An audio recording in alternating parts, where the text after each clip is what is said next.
Hi, this is Rabbi Jacobson and welcome to Meaningful Mondays, where we answer your personal questions. The question this week is about gender challenges. Why are some people created with the gender which they feel is wrong for them? I can't imagine how painful it must be to live life with a certain identity just because one was born with a certain biological makeup.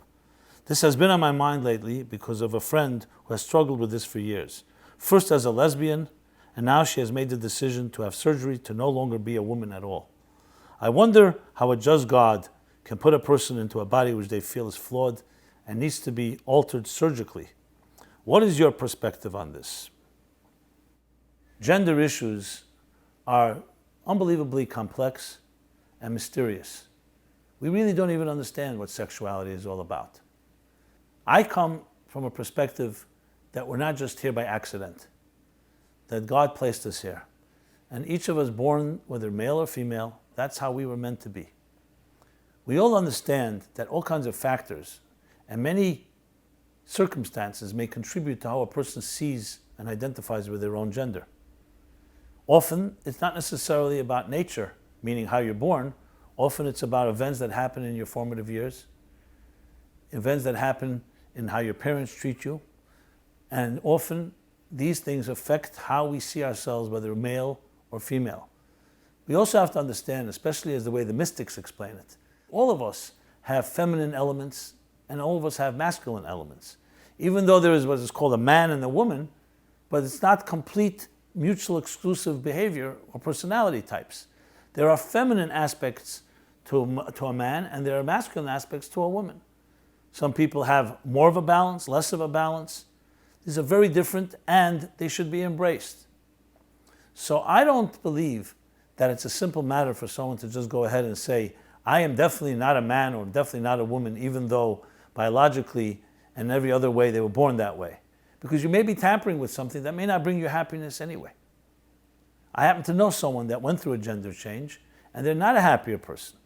They now struggle whether they've made a mistake because on one part they feel male, another part they feel female. It's not simple. Anyone that's a healthy relationship with their own sexuality knows that we all have, as I mentioned, feminine aspects. So what does that mean? That you should suddenly become a female because of that? So sometimes it's the distortions, and I say it with all the sensitivity, with the distortions of how we perceive our own sexuality. And frankly, we live in a world where sexual identity is a mess. And heterosexuals, homosexuals, and all the other names and titles that exist. Because sexuality has become divorced from intimacy. It's become divorced very often from purpose. It's about personal pleasure. Some people feel proud actually to say, I'm in a sexual relationship without commitment. Tell me, is that healthy? Intimacy, on the other hand, is a profound experience that isn't just sexual. It's 24/7. It's two people who bond with each other in the healthiest form. So it's not surprising that we have, especially today, so much confusion in this regard. So what I would suggest on a practical level, anyone that's facing this challenge, find out what the soul is like. Find out what your life's purpose is like. Because you may change something and then discover you're not happier because you've never found your calling. Maybe that's what it comes down to. What is our calling? Every male, every female on this earth has their calling, has their mission. And it's critical to learn to embrace what that mission is. And when you're at peace with that, then your gender fits right in because your gender is part of how you fulfill the purpose and calling of your life.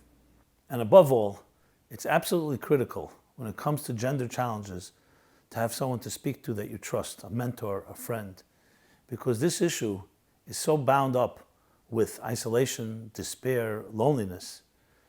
Very difficult to make decisions under those circumstances.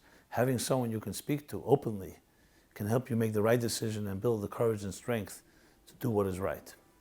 This has been Meaningful Mondays. If you'd like to submit your own personal question, please click on the link below. Everyone have a very meaningful week.